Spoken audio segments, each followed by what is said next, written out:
ఆర్థిక శిక్షణకు బాల్యంలోనే బీజం. వాడికి కూతురంటే చచ్చెంత ప్రేమ, అడిగితే చాలు కొండ మీద కోతినైనా తెచ్చేస్తాడు. ఈ మాటలు మీరెప్పుడో ఒకప్పుడైనా వినే ఉంటారు. పిల్లలు ఏదడిగినా కొనిచ్చేయడమే ప్రేమ. పోనీ ఎన్నాళ్ళిలా కొనివ్వగలరు? వాళ్ళు పిల్లలుగా ఉన్నంతవరకే కదా. వాళ్ళు పెద్దవాళ్ళైన తర్వాత ఎవరు కొనిస్తారు? చేపల్నివ్వడం కాదు, చేపలు పట్టడం నేర్పించాలని సామెత. అడిగిందల్లా కొనివ్వడం కాకుండా డబ్బుని ఎలా జాగ్రత్తగా ఖర్చు చేయాలి, ఎలా పొదుపు చేయాలి, ఎలా సంపాదించాలన్న శిక్షణ ఇవ్వడము తల్లిదండ్రుల బాధ్యతే. అబ్దుల్కి 5 ఏళ్ల వయసులో డబ్బులు దాచుకోవడానికి మట్టితో చేసిన కిడ్డీ బ్యాంక్ ఒకటి కొనిచ్చాడు వాళ్ళ నాన్న. అప్పుడప్పుడు వాళ్ళ నాన్న తాతయ్య, అత్తయ్య, మామయ్యలిచ్చిన డబ్బుల్ని ఆ కిడ్డీ బ్యాంకులో వేసుకునేవాడు అబ్దుల్. తన పుట్టినరోజుకి వచ్చిన డబ్బుల్ని అందులోనే వేసుకున్నాడు. డబ్బులు వేసుకోవడానికి ఓ రంధ్రం తప్ప తీసుకోవడానికి వీలు కాని ఆ మట్టి కిడ్డీ బ్యాంకుని 2 ఏళ్ల తర్వాత పగలకొట్టి చూస్తే దాదాపు 2000 రూపాయలున్నాయి. ఆ 2000 రూపాయల్ని ఓ మంచి మ్యూచువల్ ఫండ్లో పెట్టుబడి పెట్టాడు వాళ్ళ నాన్న. 3 ఏళ్లలో ఆ డబ్బు 7000 రూపాయలయ్యాయి. అన్ని డబ్బులు పెరుగుతూ పోవడాన్ని చూసిన అబ్దుల్ తమ్ముడు అయాన్ కూడా డబ్బులు దాచుకోవడం మొదలుపెట్టాడు. పెరుగుతున్న నా డబ్బు అనే ఫీలింగ్ పిల్లలకి ఎంతో ఆనందాన్ని ఇస్తుంది. కీర్తన, రేవంతులు 5-10 సంవత్సరాల పిల్లలు.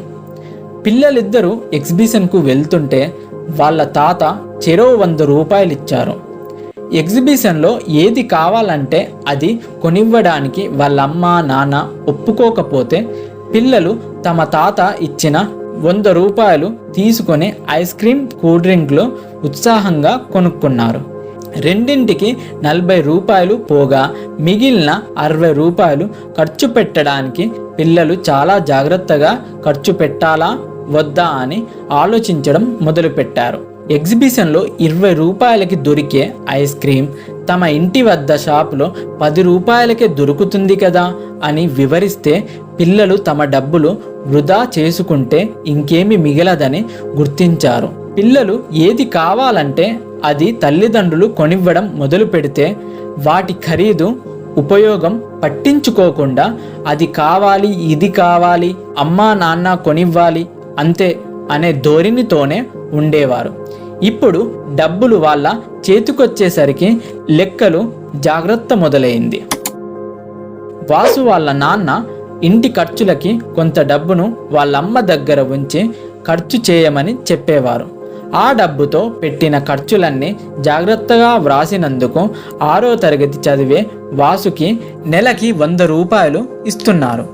వాళ్ళ నాన్న పిల్లలకి డబ్బు విలువ తెలియడం కోసం చేసిన ఏర్పాటిది. సాయి, సింధులో చిన్న పిల్లలే. సాయి 20 రూపాయలతో ఐస్ క్రీమ్ కొంటే సింధు 5 రూపాయలతో చిన్న ఐస్ క్రీమ్ కొనుక్కొని మిగిలిన 15 రూపాయలతో ఒక బొమ్మ కొనుక్కొని ఇంటికి తీసుకెళ్ళింది. ఇది చూసిన సాయికి తాను కూడా అలా చేస్తే బాగుండేదనిపించింది. చిన్న పిల్లలకి డబ్బు గొడవలెందుకులే అని చాలామంది అన్నీ పిల్లలకి సమకూర్చాలని చూస్తారు. కానీ పిల్లలకి గ్రహణ శక్తి ఎక్కువ.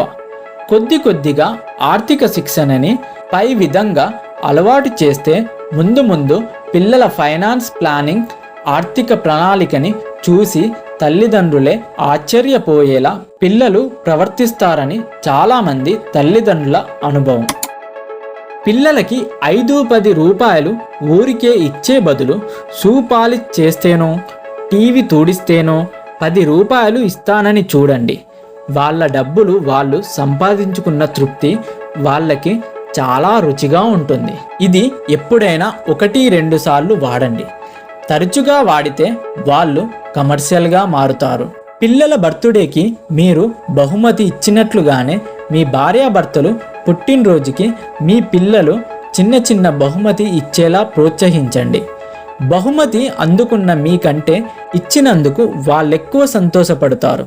పిల్లల నవ్వులు, కేరింతల కంటే విలువైనవి మరేవి లేవని తల్లిదండ్రులుగా మీకు అనిపించడం సహజమే. మీ పిల్లలు మంచి ఫైనాన్షియల్ ఎక్స్పర్ట్లు కావడం మరింత సంతోషాన్ని ఇస్తుంది కదా. అందుకే చిన్న చిన్న ఫైనాన్స్ ట్రైనింగులు ఏర్పాటు చేయండి. మీ పిల్లలకి వేసవి సెలవుల్లో టూర్కి వెళ్ళినప్పుడు, ఎగ్జిబిషన్కి వెళ్ళినప్పుడు కొంత డబ్బులు వాళ్ళ తాత నాన్నమ్మల ద్వారా ఇప్పించండి. వాళ్ళ డబ్బుల్ని వాళ్ళే జాగ్రత్తగా ఖర్చు పెట్టుకుంటారు. చిన్న చిన్న అవసర ఖర్చుల్ని పెట్టినా ఎక్కువ వారించకండి. అవి వాళ్ళ డబ్బులు కదా. మొదట్లో ప్లాన్ ప్రకారం ఖర్చు పెట్టకపోయినా త్వరలోనే జాగ్రత్తగా ఖర్చు చేయడం అలవాటు చేసుకుంటారు. వీటన్నింటి ఉద్దేశం వాళ్ళ ఆర్థిక శిక్షణే కానీ వాళ్ళని పిసినారులుగా చెయ్యాలని కాదన్నది గుర్తుంచుకోండి. పిల్లలు కావాలనుకున్నవి, ఉపయోగపడేవి అనిపించితే వాళ్ళ డబ్బులు కాకుండా మీరు మీ జేబులో డబ్బులతో కొనివ్వడం మర్చిపోవద్దు. దీనివల్ల నిజంగా మంచి వస్తువులైతే మా అమ్మ నాన్న తప్పకుండా కొనిస్తారని మీ పిల్లలు గుర్తిస్తారు. పిల్లలెప్పుడు తల్లిదండ్రులని ఫాలో అవ్వడానికి చూస్తారు. మీరు దుబారా మనుషులైతే మీ పిల్లల నుండి ఆర్థిక క్రమశిక్షణ ఆశించడం అత్యాశే. వాళ్ళ క్రమశిక్షణ కోసమైనా మీరు ఆర్థిక క్రమశిక్షణ పాటించాలి. దానిని వాళ్ళకి తెలియజేయాలి. మీరు ఉద్యోగమో పని చేస్తేనే డబ్బులు వస్తాయని, అవి ఉంటేనే తమకేమైనా కొనివ్వగలరని తెలిసిన పిల్లలు మీరు సోమరిపోతుల్లా ఇంట్లో కూర్చుంటానంటే ఖచ్చితంగా ఒప్పుకోరు.